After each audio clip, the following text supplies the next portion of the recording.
27th example क्या है कि right and liabilities of A minor partner. अब माइनर आपको पता है कि माइनर क्या होता है। माइनर के साथ अगर हम कोई एग्रीमेंट करते हैं, एग्रीमेंट तो चलो ठीक है हमारा, लेकिन पार्टनरशिप फॉर्म में अगर माइनर कोई पार्टनर होता है तो वो सिर्फ प्रॉफिट्स में पार्टिसिपेट करता है, लॉस में पार्टिसिपेट नहीं करता। पता है ना सबको कि वो सिर्फ प्रॉफिट्स में पार्टिसिपेट करेगा, लॉस में नहीं। इसमें हो सकता है माइनर का कोई पॉइंट होगा तभी उन्होंने दिया है। देखो अब जरा एसेट्स लायबिलिटी रियलाइजेशन अकाउंट बनाना है। एसेट्स देखो फिक्स एसेट है, गुडविल है, अदर करंट एसेट है, तीनों देखो लिए टू वाली साइड पर, फिक्स एसेट, गुडविल और अदर करंट एसेट हो गया। लाइबिलिटी साइड पे आ जाना है। एक हमारा ट्रेड क्रेडिटर्स हैं 10 लाख के, बस एक ही है। लोन हमारा कब आना है, अगर नीचे एडजस्टमेंट होगी तो आएगा। अब सी कैपिटल ये माइनर का हमने अभी नहीं लेना। अब लोन से रिलेटेड नीचे कोई एडजस्टमेंट नहीं है तो इट मीन्स लोन यहाँ पर नहीं आएगा। क्लियर है इतना। उसके बाद देखो It was decided that Mr. A shall in charge of realization he shall pay a remuneration towards contribution other than loan. Okay, इसको छोड़ो अभी पॉइंट को। Asset realized were as under, asset realized हुए हैं फिक्स एसेट 1250 के और current asset 540 को, तो बाय वाली साइड पर आ जाएगा by bank account. By bank account में देखो एसेट रिलाइज 17 लाख 90 के आगे टोटल कर लिया दोनों का, ठीक है। 1250 प्लस 540 तो वो कितने एसेट आ गए हमारे 1790 के। Is it clear. Realisation expense है 20,005 के, तो वो टू वाली साइड पर देखो टू बैंक अकाउंट 20,005 आ गया। अब क्रेडिटर नहीं ना लिखे उन्होंने पे किए हैं, तो मैंने आपको ऑलरेडी बोला अगर ना भी लिखा हो तो पता ही है कि क्रेडिटर को हमने पेमेंट करनी है। तो टू बैंक अकाउंट में क्रेडिटर कितने के थे हमारे ऊपर 10 लाख के, तो क्रेडिटर भी आ गए टू बैंक अकाउंट में 10 लाख के क्रेडिटर्स। क्लियर है इतना क्लियर है बेटा। अब जो न्यू पॉइंट था, it was decided that mister A shall in charge of realisation. क्या डिसाइड हुआ कि जो मिस्टर ए है वो रियलाइजेशन का क्या होगा, इंचार्ज होगा, मतलब वो ले लेगा इसको रियलाइजेशन के केस को। ही शेल पेड ए रेम्यूनरेशन, उसके बदले उसको फर्म क्या देगी, कमीशन देगी। रेम्यूनरेशन मतलब उसको एक्स्ट्रा कुछ कमीशन मिलेगी 5% on amount distribute to partners toward their contribution other than loan. क्या बोला है, किस चीज के ऊपर कमीशन मिलनी है, ध्यान से सुनो।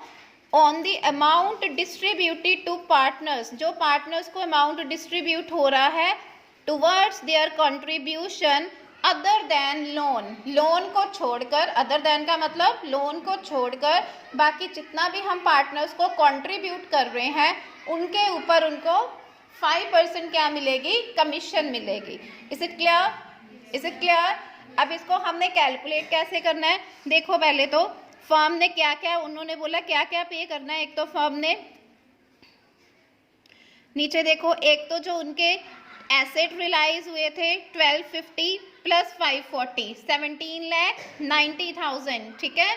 इसके ऊपर प्लस उसके ऊपर क्या है हमारे पास, रियलाइजेशन एक्सपेंसेस है 20,005 के। एक हमारे क्रेडिटर थे, जितने भी आपने रियलाइज किए हैं कंट्रीब्यूट उनको दे रहे हो ना। रियलाइज का मतलब क्या होता है कि आप उनको कंट्रीब्यूट वापस दे रहे हो एसेट सेल करके। एक आपने क्रेडिटर्स किए थे, क्रेडिटर्स कितने के थे 10 लाख के, ठीक है।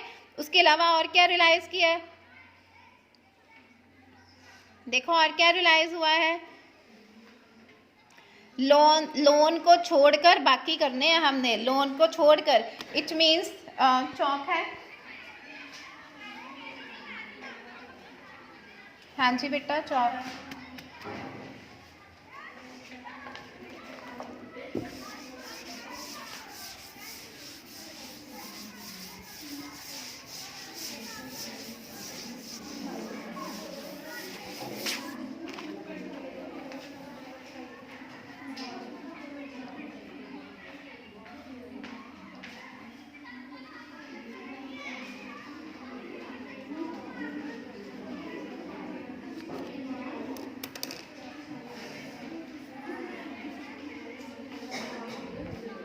हाँ जी देखो हम उनको क्या क्या कंट्रीब्यूट कर रहे हैं।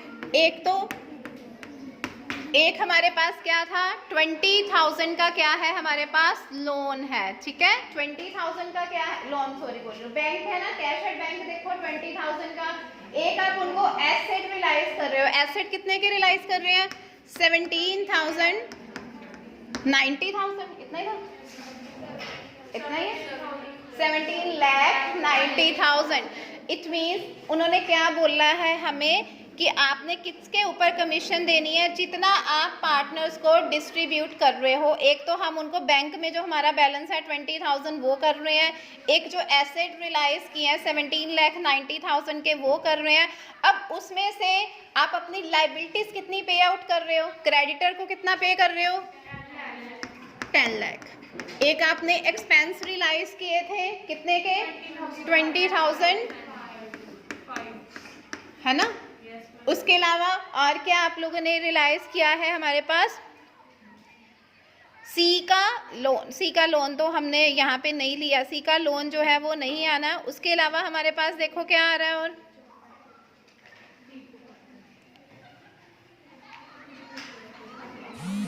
ओके उसके पास हमारे पास सी का, एक मिनट, लोन, इसकी वैल्यू निकालो कितनी आ रही है,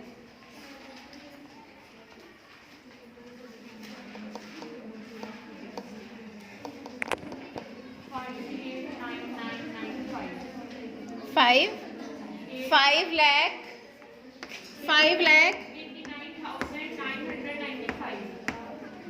हाँ जी गर्ल्स, अब देखो दोबारा उन्होंने क्या बोला है कि हम जितना कंट्रीब्यूट कर रहे हैं, कंट्रीब्यूट क्या क्या कर रहे हैं, कंट्रीब्यूट हम कर रहे हैं, एक तो 20,000 का हमारा क्या है बैंक अकाउंट, ठीक है, जो हमारे बैंक में है। उसके अलावा क्या कंट्रीब्यूट कर रहे हैं हम लोग, जो हमारे एसेट रिलाइज हुए हैं 17,90,000 के, ठीक है, उसमें से हमने पे आउट क्या क्या करना है, एक तो क्रेडिटर्स पे आउट करने हैं 10 लाख के, एक हमने रियलाइजेशन एक्सपेंस पे करने हैं, और एक जो ए का लोन है, लोन तो उसको वापस करना है, तो वो हमने माइनस किया 2 लाख का।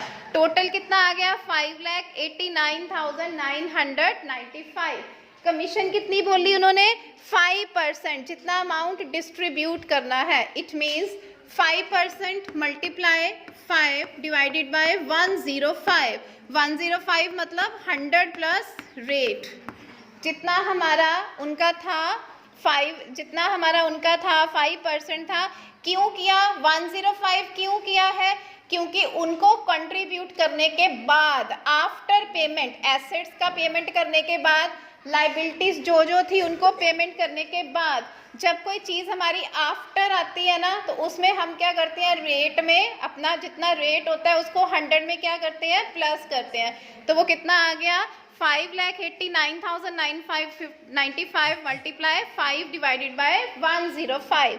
तो कमीशन कितनी आई हमारी, 28,095। अब कमीशन पे कर रहे हो तो वो हमारी कहाँ पर आएगी, ए को मिलनी है ना, तो ए के कैपिटल अकाउंट में देखो, बाय ए जो ए का कैपिटल है उसकी कमीशन डाली, उसकी कमीशन उन्होंने देखो बाय ए के कैपिटल में उनकी कमीशन 2A कमीशन, मतलब उनको पे कर रहे हैं, तो 2A कैपिटल अकाउंट कमीशन आ गई 28,095।